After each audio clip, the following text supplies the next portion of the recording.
Bien le bonjour à toutes, bien le bonjour à tous, c'est Alex, j'espère que vous allez bien. Je vous retrouve aujourd'hui après une longue absence. Oui, ça faisait longtemps. Mais il y aura une vidéo dédiée à ce sujet, ne vous inquiétez pas, on va pas en parler maintenant. Je vous retrouve aujourd'hui pour un nouveau déballage et une nouvelle prise en main. Alors je sais pas jusqu'où je vais aller dans cette vidéo, mais en tout cas on va en parler un petit peu, vous allez le voir. Et je vais vous montrer un petit peu comment ça fonctionne. Et avant de revenir pour vous faire un compte rendu et une critique sur ce produit qui est, vous l'avez vu, le Gear VR, le Gear VR, comme on pourrait l'entendre prononcer en France, de Samsung. C'est un casque de réalité virtuelle développé en Powered by Oculus, on nous dit, développé en partenariat avec Oculus. D'ailleurs, je ne vois pas ce qu'il y écrit sur la boîte. Compatible avec les Samsung Galaxy S6, S6 Edge et S6 Edge Plus. On va y revenir dans un instant. Il y a eu plusieurs versions de ce produit qui sont déjà sorties sur le marché. Là, c'est la version, ce qu'on appelle la Consumer Edition, la version commerciale, la version grand public de ce produit que vous pouvez trouver un peu partout dans le commerce. Alors, c'est pas encore disponible de partout. Moi, j'ai galéré pour en trouver un. Là, on est le 15 décembre 2015 et donc je l'ai commandé hier à la Fnac. Il y en avait un seul en stock, et hier il n'y en avait plus, et là j'ai regardé ce matin par curiosité, ils en ont deux en stock. J'ai cherché LDLC, ils en ont pas, Material.net il n'y en a pas, Amazon il n'y en a pas, Rue du Commerce et Top Achat ils sont même pas référencés. Donc c'est très compliqué à se procurer pour l'instant, c'est sorti très récemment en fait. Il est sorti, normalement il est disponible depuis le 27 novembre dernier, mais très difficile à trouver en France. Et d'ailleurs je me rends compte que ma caméra n'est pas cadrée comme il faut, bon c'est pas bien grave. Très difficile à trouver en France et il y a même, voilà, normalement au Canada il est sorti le 11 décembre, donc c'est pour vous dire, c'est vraiment, c'est tout neuf, c'est vraiment quelque chose qui vient de sortir, en tout cas la version commerciale. Petit historique de mon expérience sur la réalité virtuelle, si vous découvrez ma chaîne aujourd'hui, j'ai déjà eu un Oculus Rift, le DK2, donc le prototype, le deuxième prototype, je l'ai eu en mars dernier, je l'ai gardé à peu près 2-3 mois. Je vous ai fait quand même plusieurs vidéos dessus, on a testé certains jeux, notamment Minecraft, Euro Truck, on a testé pas mal de démos. C'est quelque chose que j'ai énormément apprécié, je vous en ai dit énormément de bien que ce soit un prototype, la version finale commerciale n'est pas encore sortie. Je vous en ai dit beaucoup de bien, vous le savez. Et du coup, je l'avais revendu parce que j'avais eu un besoin d'argent à contre-cœur. J'aurais bien aimé le garder pour ma collection, même si après ça aurait servi un petit peu à rien. Mais voilà, je vous en dis beaucoup de bien. Donc j'ai déjà une bonne expérience en termes de réalité virtuelle. J'ai plusieurs dizaines d'heures dessus. J'ai pas fait la centaine d'heures, je pense pas, mais je devais pas en être loin. Donc voilà, et j'avais déjà eu l'occasion également de tester le PlayStation VR à la Paris Games Week. Malheureusement, j'ai pas pu tester le HTC Vive, avec grand regret, mais voilà, j'ai déjà une certaine expérience. J'avais testé aussi mon tout premier contact avec la VR, c'était le Cardboard, je vous en avais parlé en vidéo également. Et du coup, là, vu que j'avais acheté un Galaxy S6 Edge récemment, là, pour Noël, je me suis dit, tiens, je vais regarder si c'est sorti, et en effet, c'est bien sorti, et donc du coup, je me le suis procuré, puisque la réalité virtuelle me manquait un petit peu, et donc là je sais que ça sera un petit peu un cran en dessous de l'Oculus Rift malheureusement, mais en attendant la sortie de ces casques dédiés au PC et aux consoles pour le PlayStation VR, je pense que c'est un bon compromis, et je vous le dirai si c'est un bon compromis ou pas, si vous avez un téléphone compatible, est-ce que ça vaut l'investissement. C'est un produit qui coûte très exactement 99,95 €, pour ne pas dire 100 €. Il y a eu deux versions avant, alors c'est un produit qui a été annoncé en septembre 2014 en même temps que le Note 4. Et en fait, donc, la première version, donc c'était un espèce de kit de développement, un petit peu comme Oculus l'a fait avec son Rift. C'était ce qu'ils appelaient l'Innovators Edition, l'édition innovateur, quoi, si on veut. Et c'était donc une version qui était un petit peu réservée aux développeurs. Il fallait l'acheter sur le site d'Oculus. C'était pas disponible à la Fnac ou quoi que ce soit. Et elle était uniquement compatible avec le Note 4. Donc c'était un petit peu, voilà, il fallait quand même en vouloir pour l'avoir, d'autant que le produit était à l'époque vendu l'équivalent de 200 €. Donc c'était quand même pas donné, hein, parce que vous le verrez que c'est quand même pas, il n'y a pas grand chose en termes de technologie dedans. Bon, certes, il y a des lentilles, il y a plusieurs capteurs, il y a un touchpad, etc. Mais c'est quand même pas non plus, voilà, 100 €, c'est quand même plus un prix adéquat. Et encore que je pense qu'il le touche à, ça doit coûter même pas 30 € à fabriquer. Mais que voulez-vous, c'est comme ça. Du coup, oui, la première version annoncée en septembre 2014, elle est sortie en décembre 2014. Il y a une version qui est sortie en mars 2015, la deuxième Innovators Edition, qui était compatible cette fois-ci avec le S6 et le S6 Edge. et qui a amélioré 2-3 petites choses, et donc la version finale qui a été annoncée en août, je crois, si je dis pas de bêtises, vous me corrigerez dans les commentaires si je me trompe, si vous êtes plus pointilleux que moi là-dessus, et qui est sortie donc, non, c'est septembre, je sais plus, peu importe, et donc elle est sortie récemment, et donc c'est cette version que nous avons aujourd'hui, qui fonctionne comme vous l'avez vu, donc avec S6, S6 Edge, et S6 Edge Plus. Si vous avez un Note 4, ça ne fonctionnera pas, et le Note 5 de toute façon n'est pas sorti chez nous. Je crois qu'elle fonctionne, cette version fonctionne avec le Note 5. Normalement c'est le même hardware qu'aux États-Unis. Et de mémoire, si je me souviens bien, j'ai vu un confrère américain qui l'a eu, que je me suis enchaîné d'ailleurs chez lui. Qui s'appelle Interest, je crois d'ailleurs sa chaîne YouTube. Et il me semble qu'il a pris tous les téléphones qui étaient compatibles. J'aimerais bien avoir ton argent d'ailleurs. Et je crois que le Note 5 fonctionne dedans. Donc si vous êtes un ami canadien et que vous avez un bonjour le Québec, on vous salue, et que vous avez un Note 5, je pense que vous pourrez l'utiliser avec ce produit sans problème. Bien, on va faire le tour, trêve de bavardage du packaging. Donc un package tout à fait simpliste, il n'y a pas de fioriture. On a un numéro de série. Alors on s'en fout un petit peu fondamentalement puisque ça changera pas grand chose, c'est du plastique. On nous dit fabriqué au Vietnam, mais on nous dit qu'il y a la couleur Frost White, hein, blanc gelé, blanc glacial. En fait je sais pas, normalement il n'y a pas d'autre couleur. Alors après, est-ce que Samsung a prévu autre chose? Dessous on n'a rien, dessus on n'a rien, et derrière on a 2-3 petites choses. On va faire un petit peu le tour du propriétaire, ce que vous verrez à la Fnac si vous voyez ce bidule. On nous dit vue cinéma à grand écran, expérience immersive à 360 degrés, jeu en réalité virtuelle, profitez de contenu et de jeux en 2D, 3D, découvrez de nouveaux univers en vision panoramique à 360 degrés, plongez dans la réalité virtuelle grâce au Gear VR, blablabla, doit être connecté à un téléphone et ne peut pas fonctionner seul, bien sûr, il n'y a pas d'écran dedans, on va y revenir. Si vous comprenez pas le fonctionnement, je vais vous l'expliquer. Uniquement compatible avec les contenus sur l'Oculus Store, ça c'est un truc qui me dérange un petit peu, je vais y revenir tout à l'heure. Blablabla, il faut mettre à jour le téléphone. D'ailleurs ça j'ai peur parce que moi j'ai un téléphone acheté chez Orange, et il y a une mise à jour il y a quelques temps, et je ne sais pas si c'est cette mise à jour. En fait il y a certaines personnes qui ont un téléphone opérateur qui ne peuvent pas utiliser le Gear VR parce que ils n'ont pas reçu la mise à jour qui ajoute justement la compatibilité au téléphone avec donc ce produit là, et j'ai un petit peu peur. On verra ce que ça donne. Si c'est le cas, je vais gueuler chez Orange, et en tous les cas après je flasherai une ROM sans surcouche opérateur. Avertissement, blablabla, bien suivre. On nous dit que c'est déconseillé, ne convient pas à des enfants de moins de 13 ans. J'ai déjà fait utiliser l'Oculus Rift à quelqu'un de moins de 13 ans. Alors il faut y aller doucement, hein. il faut bien prévenir, mais normalement il n'y a pas de problème.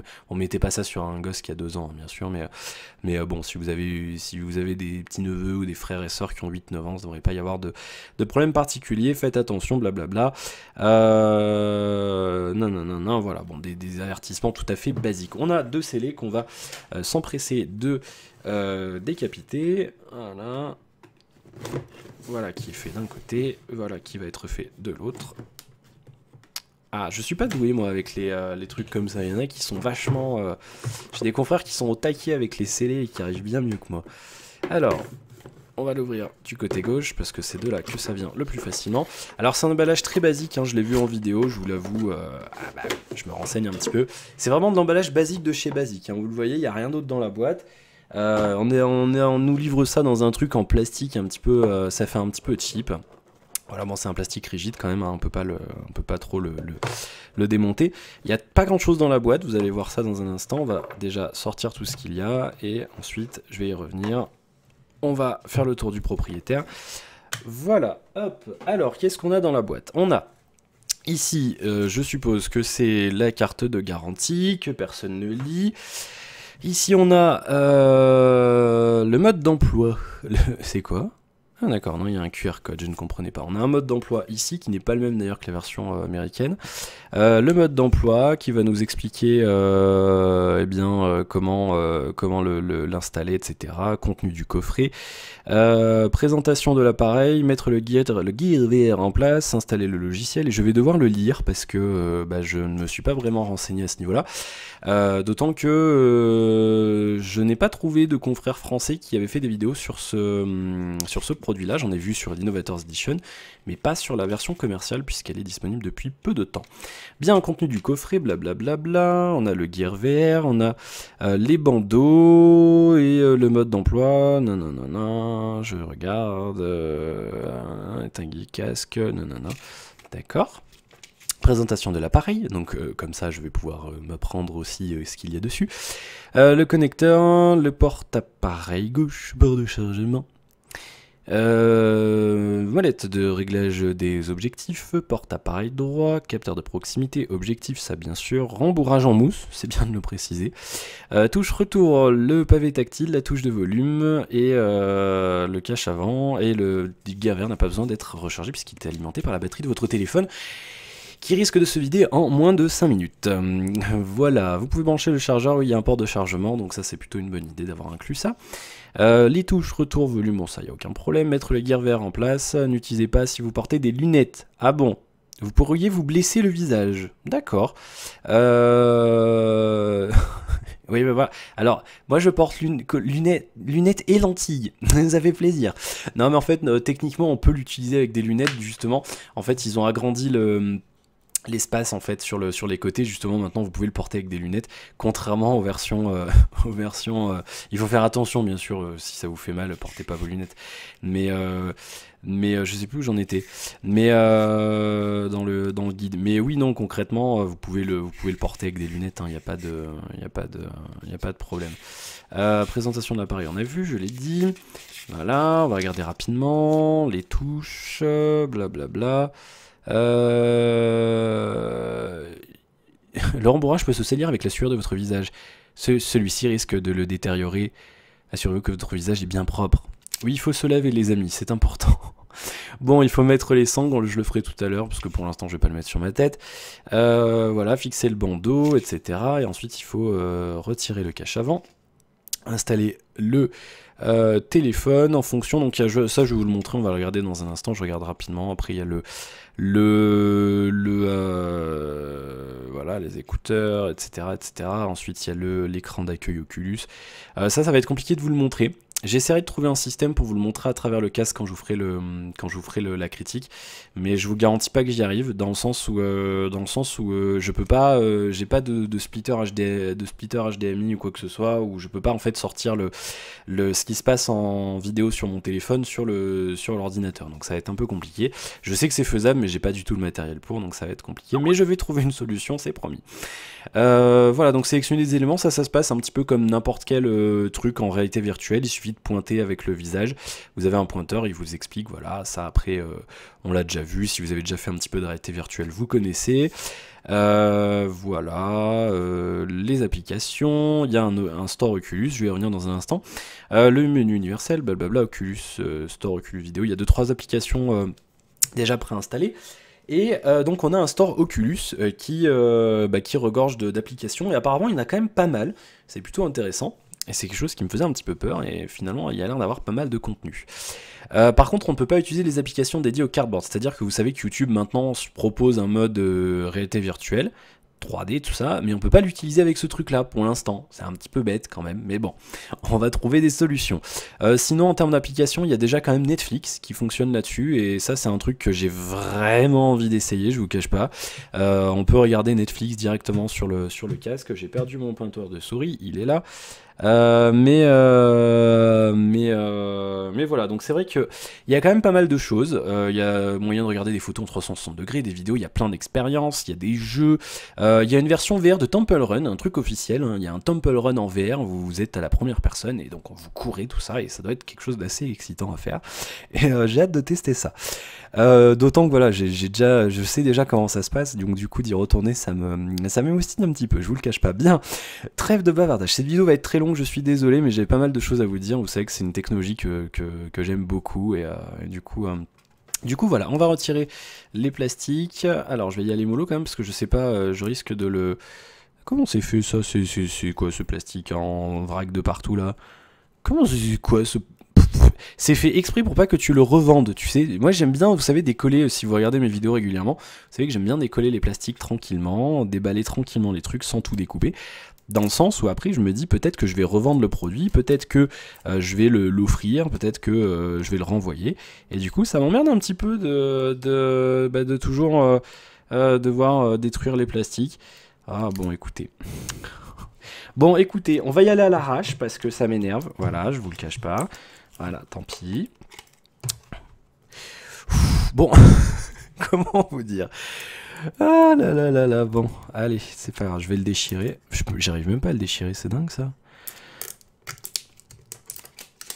Ah mais d'accord. Eh ben dis donc, il est bien protégé, ça on peut pas leur en vouloir à Samsung. Hein. Allez hop, je vais le déchirer, tant pis, c'est pas grave. Si je le revends, il n'y aura pas le plastique. Mais non, je compte le garder de toute façon. C'est pas. Bon, c'est quand même 100 €, hein, mais c'est un truc, je veux dire. Ça, après, c'est le genre de machin. Dans 10 ans, quand la réalité virtuelle sera vraiment en place, vous pourrez, si vous l'achetez, vous pourrez dire hey, moi, j'avais le premier produit commercial qui fonctionne correctement sorti en France. Voilà. Parce que oui, à l'heure actuelle, en fait, c'est pour ça que c'est intéressant comme produit si vous avez un téléphone compatible et que vous voulez vraiment tester la réalité virtuelle. C'est un produit intéressant dans le sens où c'est le seul produit commercialement disponible, un truc vraiment avec un store applicatif dédié. C'est-à-dire qu'il y a déjà des produits, il y a le Omido, etc. Mais là, on est vraiment sur un truc, il y a le store Oculus avec des gens qui ont vraiment fait des trucs pour l'Oculus Rift qui ont été portés sur ce produit-là. Donc je pense quand même que si vous avez un Samsung, achetez plutôt celui-là. Alors après, j'ai pas testé les autres, donc je peux pas vous dire vraiment s'il y a une différence de qualité. Mais il y a quand même, je pense, le savoir-faire Oculus dessus qui peut rajouter quelque chose. Du coup, on va faire un petit peu le tour du propriétaire. Donc, on a le cache ici. On a des chiens qui aboient. Donc, c'est un cache en fait qui se met par-dessus juste pour faire joli. C'est pas un truc super utile, mais pourquoi pas. Alors, ici, on a nos deux lentilles qui sont là. Je crois qu'il y a des... non, je croyais qu'il y avait des petites protections. Bon, je crois qu'elles sont elles sont peut-être de l'autre côté. Oui, elles sont de l'autre côté. Bon, je nettoierai. Donc ici, on met le téléphone. Je le ferai après. On a, vous voyez, hein, le connecteur USB qui est ici. Vous clipsez le téléphone dedans et ensuite, vous le mettez de ce côté-là. Il y a un système, donc bim, bam, boum, voilà. Hop, on le met là et ensuite on fait comme ça. Ici on peut régler en fait l'espacement. Alors je suis désolé, la lumière n'est pas extraordinaire. On a, vous voyez, A et B. C'est en fait suivant si vous avez un S6 ou un S6 Edge, un S6 Edge Plus, pardon. Suivant la taille, en fait, vous pouvez voilà, en appuyant ici, vous pouvez le décaler. Vous voyez, là je l'ai mis sur A, et là sur B, si vous avez un S6 ou S6 Edge, S6 Edge Plus, il faudra le mettre sur A. Voilà. Donc c'est plutôt pas mal. On va mettre, vous voyez, on peut mettre le téléphone dedans directement. Alors ça va être pénible parce que je reçois plein de messages. Ah bah tiens, je reçois un message de Samsung. Bonjour Samsung, nous espérons qu'il vous plaira. Le Gear VR. Bah écoutez, pour l'instant ça va. Tout va bien. Pour l'instant, je suis satisfait. La qualité de fabrication est bonne. On vous salue, les community managers de chez Samsung. Bien, du coup on met le téléphone ici, on va le faire dans un instant. Dessous le produit, on a voilà, juste un petit truc ici. Alors quelque chose que je vous ai pas précisé, sur la première version, il y avait un ventilateur. Un vrai ventilateur qui tournait. Un vrai truc électrique qui évacuait la chaleur. Parce que ça chauffe beaucoup. Et oui, forcément. Là, il n'y en a pas. Il n'y en a pas, alors après d'où sort l'air, je ne sais pas, peut-être sur les côtés de votre visage.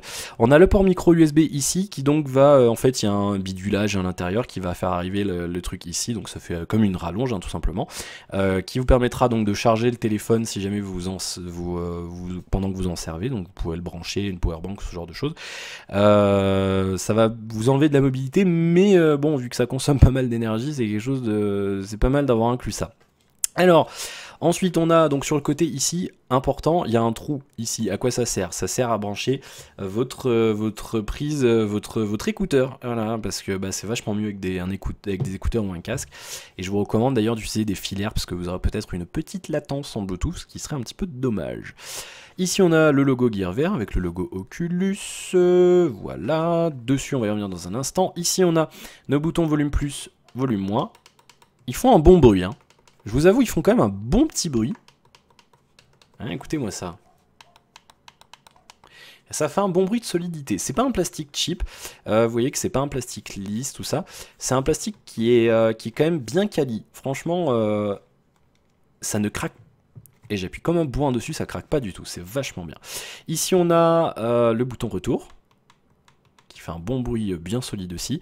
Et ici on a une surface tactile, alors sur la première version elle était toute plate, et là ils se sont dit tiens on va mettre une espèce de croix, un petit peu comme sur les manettes de console, ce qui permet de s'y repérer, parce que c'est vrai que quand vous avez le truc sur le visage, si vous n'êtes pas habitué, on met le doigt vous allez vous le mettre dans l'oreille, devant, non, comme ça vous êtes là, et vous savez, hop, à l'aveugle, c'est vrai que c'est pas mal d'avoir vous savez, cette espèce de relief.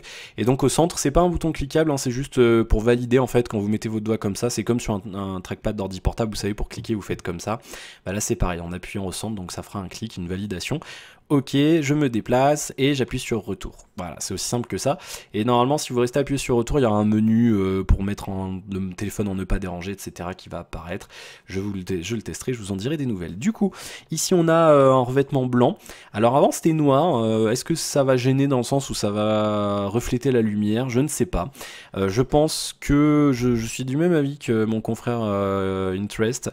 Je pense que pour des raisons de coût et d'économie d'argent, ils ont utilisé le même plastique en fait, blanc ici et blanc là, pour éviter d'avoir voilà, et pour alléger le truc, pour éviter d'avoir à sortir un autre plastique.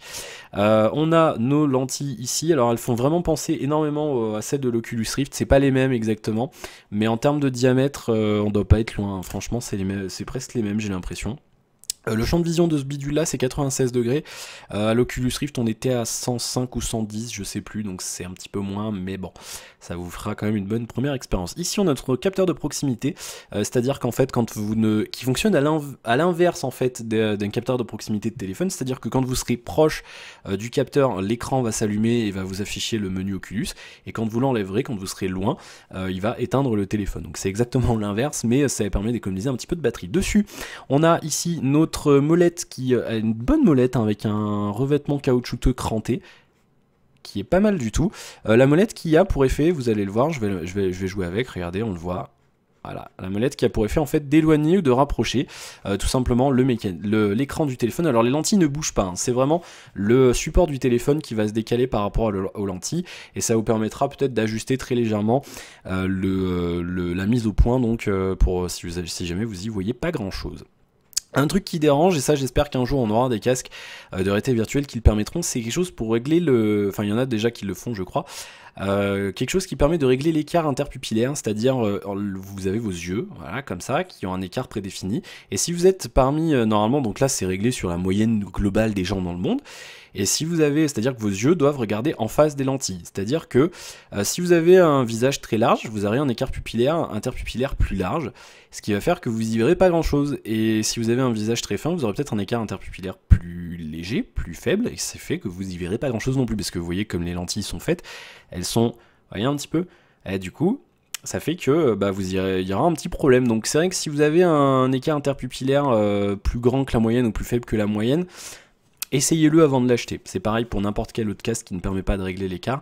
Pour l'instant, c'est un petit peu compliqué. Il faudrait imaginer un mécanisme avec une autre molette qui permet d'écarter ou de resserrer les lentilles. C'est un petit peu compliqué à mettre en place, surtout sur un produit de cette gamme-là, mais sur un produit plus haut de gamme, pourquoi pas. Ici on a notre contour ici, alors c'est une espèce de revêtement, c'est du tissu, avec une imperfection ici d'ailleurs, ouais, bon. C'est une espèce, c'est pas du velours, mais vous voyez un petit peu comme sur les casques d'ordinateur, enfin les casques d'ordinateur, les casques audio. Ça a l'air d'être assez confortable, ça a l'air d'être assez épais, à voir ce que ça donne. Ici on a un petit bidule pour le nez. Mais donc ouais, pourquoi pas. Ça m'a l'air quand même d'être un cran en dessous de ce qu'on avait sur l'Oculus Rift, mais encore une fois c'est un produit qui est destiné à être mobile. Ça c'est le machin que vous allez embarquer dans votre sac pour vous le mettre dans l'avion, dans le train ou dans la voiture pour regarder une série. Donc forcément c'est un petit peu plus léger. Voilà, on a nos deux bidules ici pour mettre le strap, ils sont là, on va regarder un petit peu ce que ça donne. Voilà. C'est une longue vidéo, je m'en excuse, mais bon. Ça faisait longtemps que j'avais pas tourné, donc j'ai la tchatch. On va dire ça comme ça. Ça va être l'excuse la plus bidon du monde. Voilà, donc un strap tout bête, hein, vous le passez. Alors ça c'est celui qui se met autour. Vous le passez, vous scratchez, voilà. Et puis ensuite la même chose avec le strap qui se met. Donc vous le mettez comme ça, voilà, je le ferai après. Et donc après vous passerez celui qui se met au-dessus, comme ça, en le passant juste ici, par là. Voilà, tout simplement. C'est aussi simple que ça. Et après vous l'ajustez en fonction de la taille de votre tête. Et pour que ça tienne correctement le bidule. On va mettre le téléphone dedans juste pour voir ce que ça donne, et puis je pense qu'après je vais vous laisser, je vais aller tester tout ça. Alors, Nous avons, alors je regarde, j'ai pas de message, à part le message de Samsung, bim bam boum, voilà. Nous avons ici un Galaxy S6 Edge Plus qui fonctionne très bien. Nous allons donc le mettre là-dedans, donc c'est très simple, on fait comme ça. Alors je vérifie bien que c'est bon. C'est bien ça. Alors je vais... C'est un petit peu pénible à insérer. Voilà, c'est bien dedans, très bien. Voilà, et donc on va le mettre... Alors ça bouge un petit peu, vous voyez, c'est un petit peu... C'est pas le truc le plus agréable du monde. On fait comme ça. Hop, et normalement... C'est en place, ça a l'air d'être en place, très bien. J'ai un doute, mais pourquoi pas. On va voir ce que ça donne. Alors je sais pas si, ça y est, on a quelque chose à l'intérieur, blablabla. Ça a l'air de fonctionner. Ça a l'air de fonctionner. Je pense que du coup il va falloir que je retire le téléphone. Pour voilà, donc vous l'avez vu, on a le... Alors je vais galérer à vous le montrer, mais... Bienvenue, blablabla, dans votre Samsung. Alors ça scintille un petit peu à cause de la caméra, mais voilà, bienvenue dans Samsung VR, il va falloir faire la configuration, installer, blablabla. Voilà, donc ça fonctionne. Une fois que le téléphone est dedans, ensuite, normalement, vous pouvez... Alors du coup, ça prend du poids, hein, parce que forcément, il y a le poids du téléphone. Mais ça reste quand même assez léger, j'ai pas le poids exact, c'est pas très très lourd. Normalement, le casque de base pèse, je crois, 200... Ça doit être 270 grammes, quelque chose comme ça. On est autour de 300 grammes avec les bandeaux. Après, il faut rajouter le poids du téléphone. Tout de suite, forcément, ça pèse un petit peu. Et donc, si vous n'avez pas compris le principe, je vous l'explique rapidement. Contrairement à un Oculus Rift ou quoi que ce soit, qui a déjà... ou HTC Vive ou le Sony PlayStation VR, qui ont déjà un écran intégré qui utilise la puissance de calcul de la console de l'ordinateur. Là, vous mettez le téléphone fait tout. Il y a l'écran et la puissance de calcul, donc ça fait que du coup, vous pouvez vous en servir en totale autonomie. Je suis désolé pour les chiens qui aboient, je sais pas ce qu'ils ont là depuis tout à l'heure. C'est un petit peu parasitage audio, mais je suis désolé. Et donc du coup ça fait tout. Et donc du coup après on peut remettre le cache derrière et puis on peut partir à l'aventure dans notre monde de réalité virtuelle. À savoir un truc, c'est que vu qu'on a une caméra ici, il y a une application photo passe-flou qui s'appelle, je sais pas comment elle s'appelle en français, qui permet en fait de regarder ce qui se passe en dehors du casque sans enlever le casque, c'est la caméra du téléphone. Alors après j'espère vraiment qu'il y aura des applications qui permettent de faire des photos à 360 degrés directement avec le casque, parce que ça doit être quand même pas mal du tout. Voilà pour cette très longue vidéo, je sais même pas combien de temps ça fait. Ah ouais, quand même, 27 minutes, bon. Bah, il y a eu plus long. Bon, c'est très long pour un déballage. On a fait la prise en main, on en a parlé un petit peu. Une fois qu'on a fini de jouer avec, donc là c'est très simple. Il suffit de le déclipser ici, voilà. Et ensuite on le retire. C'est aussi simple que ça. Et donc là, vous voyez, du coup, j'ai l'installateur de... bon, peut-être le feu. Non, on va pas le faire parce que ça va prendre 10 ans. Et donc voilà, après vous avez l'application et donc du coup, il suffit de l'installer. Je vais le faire, je vais tester tout ça et je reviendrai vous en parler très prochainement en vidéo. Je sais pas du coup si je pourrais vous le montrer parce que vous avez vu, c'est un petit peu galère avec le sentiment. Je vais essayer de bricoler un truc. Si j'y arrive pas, bah, faudra me croire sur parole, je vous en parlerai et j'essaierai de trouver des images sur internet pour vous montrer. Ou alors je vous passerai des vidéos de mon confrère là qui lui il a bricolé un truc, il a mis une GoPro avec des élastiques et tout, enfin il a fait un machin, c'est assez incroyable. C'est assez incroyable ce qu'il a fait, mais il a réussi à faire quelque chose. Bien, bah écoutez, merci beaucoup d'avoir regardé cette vidéo, j'espère qu'elle vous aura plu. N'hésitez pas à me dire, tiens d'ailleurs, si vous avez déjà eu des expériences en réalité virtuelle, est-ce que c'est un produit que vous pourriez acheter? Est-ce que vous avez déjà acheté un casque pour votre téléphone? Peut-être un Omido, peut-être, je sais que Logicom en a sorti, Arcos en a sorti un, il y a pas mal de marques chinoises qui en ont sorti pas très cher. N'hésitez pas à me dire ouais, si vous avez déjà testé ce genre de choses, quel casque vous avez pour votre téléphone, qu'est-ce que vous me recommandez en application. Vous me laissez un commentaire, et puis si vous avez un autre truc à dire, n'hésitez pas. J'y répondrai avec grand plaisir. N'hésitez pas à liker la vidéo si elle vous a plu, à vous abonner si ce n'est pas encore fait, à la partager autour de vous, ça m'aide beaucoup. Et puis si vous voulez m'aider encore plus, eh ben, n'hésitez pas à aller donner ne serait-ce qu'un petit euro sur Tipeee. Merci à... Oh, on ne voit plus, je me suis trompé de touche. Voilà. Merci à Seb et aux autres personnes qui m'aident financièrement sur Tipeee, ça me permet d'acheter du matériel pour la chaîne. Et là d'ailleurs très prochainement, il y aura un achat qui sera fait, ça sera des lampes, des vraies lampes, parce que ça là, mes lampes de bureau, j'en ai à ras-le-bol, je vous assure, c'est un vrai bordel à chaque fois pour tourner. Donc là c'est prévu, prochain truc que j'achète pour la chaîne avec vos tips, c'est vous savez, des grosses lampes avec des trucs pour refléter la lumière et tout, pour faire un bel éclairage bien homogène. Voilà, merci beaucoup, je raconte ma vie. Merci beaucoup, je vous souhaite plein de bonnes choses et je vous retrouve très bientôt pour la suite de nos aventures. À la prochaine, salut, ciao.